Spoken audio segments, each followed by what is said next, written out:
So magandang umaga mga kababayan. Nandito po tayo ngayon sa Kabangkalan, Mandawi City. By the way mga kababayan, magko-comment po tayo ngayon. Kabahin po ito kay Richard Gomez. Bakit nagkaroon ng kaso ngayon si Richard Gomez, mga kababayan. So by the way mga kababayan, magtutulong-tulong po tayo. Kung meron kayong blessings dyan, pa-share naman para magkakaroon po ako ng feeding program sa mga kabataan pag uwi namin doon sa Barangay Carmen, Boston, Davao Oriental, kasi nandito po kami ngayon sa Cebu. So kung merong bukas sa inyong kalooban ang pagtulong sa kapwa nating tao, so malugod po ko tatanggapin yan. So i-PM nyo lang po kung papaano mga kababayan. Ito lang hiniling ko sa mga, yung bukas lang po sa inyong kalooban, hindi po yung hindi bukas tapos nagbibigay kayo, hindi naman maganda, diba? So yung bukas lang sa kalooban, yung share your blessings mga, yung may blessings lang, pero yung pigado naman, yung wag naman ganyan, wag kasi kawawa naman, yung sobra-sobra lang ang iyong blessings, i-share nyo naman para mapasaya natin ang mga kabataan doon sa Barangay Carmen. So by the way mga kabataan, magkakaroon po tayo ng comment tungkol ito kay Richard Gomez. Pinailan daw ng kaso si Richard Gomez. Anong kaso ito mga kababayan? Bakit pinailan? Dahil si Richard Gomez, si Richard Gomez mga kababayan, ipinagtanggol niya ang war on drugs ni Pangulong Duterte. Ipagtanggol niya mga kababayan. Nagkakaroon ng kapayapaan ang kanyang lugar sa Ormoc City nung siya pa ay mayor dahil sa war on drugs ni Duterte.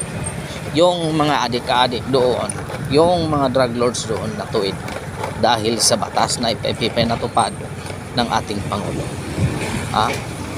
Ipinagtanggol niya ang kapulisan doon na gumagawa ng trabaho. Ipinagtanggol niya ang kapulisan na gumagawa sa kanilang trabaho bilang law enforcement agency ng ating bansa. Bakit naman ngayon ang ibang congressman naging abogado pa ng mga drug lord? May credibility ba ang mga drug lord na maging resource person? Talagang didepinsaan nila ang kanilang sarili dahil doon sila kumikita. Anong sabi ni Colonel Marcos? Nandyan pa rin ang isang confiscated drug lord sa Ormoc City.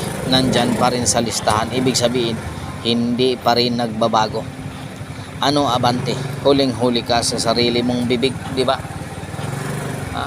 Huling-huli ka sa sarili mong bibig,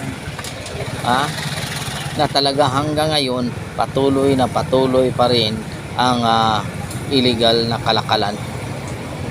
Ngayon ay pinagtanggol ni Richard Gomez, ang kanyang syudad. Pinailan yun ng kaso. Napakasama talaga ng administrasyon na ito mga kababayan. Kapag ikaw ay sumalungat sa kailang kagustuhan,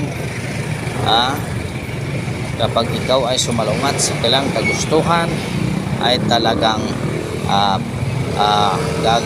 gagawa sila ng paraan para mapakulong ka lang. Ito ba ay tama? Hindi ito tama mga kababayan. Hindi ito normal sa isang bansa na malaya kang makapagsalita. Hindi ito normal. Itong abnormal na bansa na. Hindi ka na malaya makapagsalita at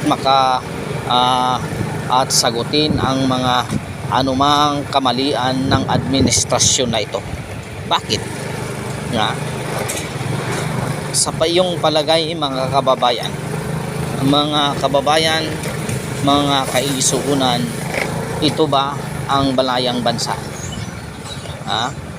Tingnan mo mga kababayan, tingnan mo, kahit ayuda kapos na dahil palagi silang pumupunta sa bawat lugar na kailang pupuntahan, mamigay ng ayuda. Ngayon may calamity na dumanas ang ating bansa doon sa Bicol. Wala nang ipamimigay. Tapos na si Romualdez nagpa-print ng kanyang tarpaulin para handa nang mamigay si Martin Romualdez na hindi naman kanyang pera. Ito ba, mga kababayan, ito ba ay ipagpapatuloy natin sa susunod na eleksyon ng mga taong to?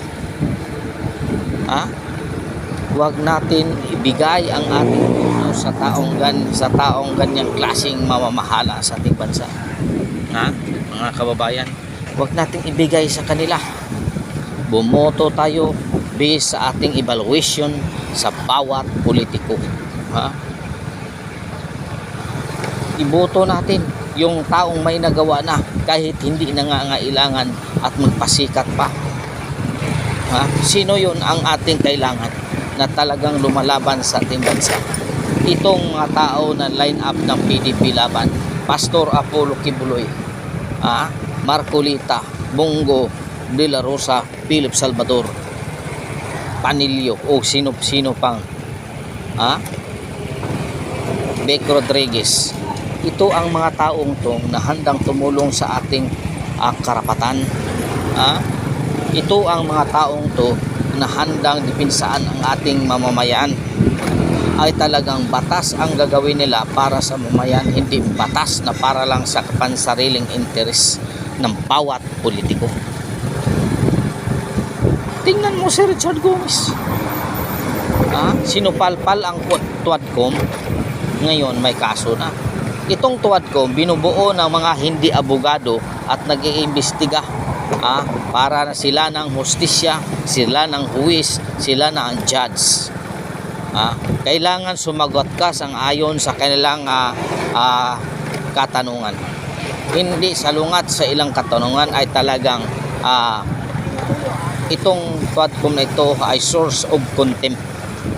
Itong maraming source of contempt. Kasi kung hindi ka papayag, iko-contempt ka talaga. Parang pinaglalaruan lang nila ang contempt, mga kababayan. Ito ba itap? Sinupalpal nga sila ni Congressman Marcolita. Walang rules. Ang resource person ay naaayon sa batas. Kailangan gumawa ka ng batas at ito lamang ang kulang para sa iyo at magtatanong kami na sang-ayon sa inyong katanungan, sang-ayon sa inyong kasagutan, at ito ay dagdag namin sa aming batas na ito pala ay kulang. Ito ay kamalian, mga kababayan, katarantaduhan ito, mga kababayan, sa Tuadcom na ito. Ito ay hindi dapat. Ito ay hindi dapat tularan, mga kababayan. Dapat ito abulisin na itong Tuadcom na ito.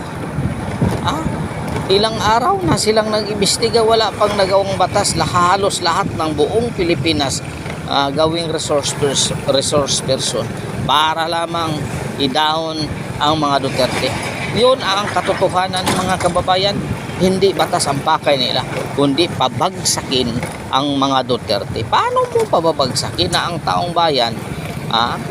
Live na live tayo kung paano tinanong ang isang tao kung ito ba ay makadadagdag sa batas, kung ito ba ay makasisira sa isang pamilya. Mga kababayan. So by the way, mga kababayan, maraming salamat sa inyong suporta. Ito lang ang hinihiling ko sa inyo, mga kababayan, share your blessings. Yung bukas lang sa inyong kalooban para mapasaya lang ng ating mga kabataan doon ngayong December 23. Gagawa tayo ng party, mga kababayan, sa mga kabataan lang, mga kababayan, kasi nagsimula pa tayo. Malay mo, balang araw, hindi lamang mga kabataan ating pasasayahin, kundi buong barangay ang ating pasasayahin. Tulungan niyo ako, mga kababayan, upang makaangat ito sa aking vlogs. Tulungan niyo. i-share, like at share ang ating video para na madagdagan natin mga subscriber.